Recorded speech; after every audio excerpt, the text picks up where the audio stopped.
నెత్తళ్ళ curry. నెత్తళ్ళని ఒక half an hour ఇలా నానబెట్టేసి క్లీన్ చేసి పెట్టేసుకోవాలి.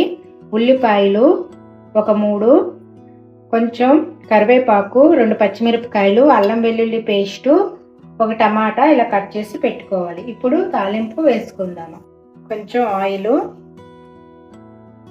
వేసుకొని ఇప్పుడు కొంచెం జీలకర్ర, ఆవాలు,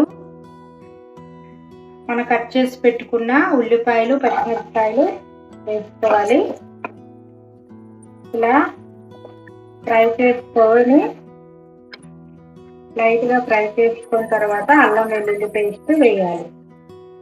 కొంచెం కరివేపాకు ఫ్రై అయ్యాయి. ఇప్పుడు అల్లం వెల్లుల్లి పేస్ట్ ఇలా కొంచెం ఫ్రై చేసాక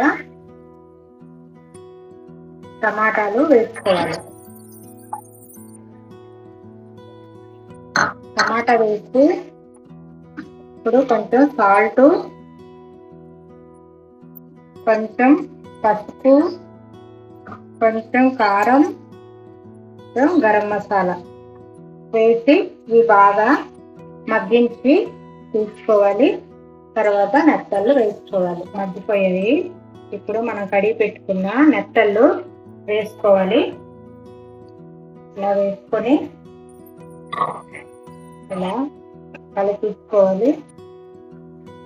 కొంచెం వాటర్ వేసుకోవాలి. కొంచెంసేపు ఇలా కలిపిన తర్వాత వేసుకొని కొంచెం మూత పెట్టుకొని ఉడికించుకోవాలి. లైట్గా వేయాలి, వాటర్ ఎక్కువ వేయకూడదు.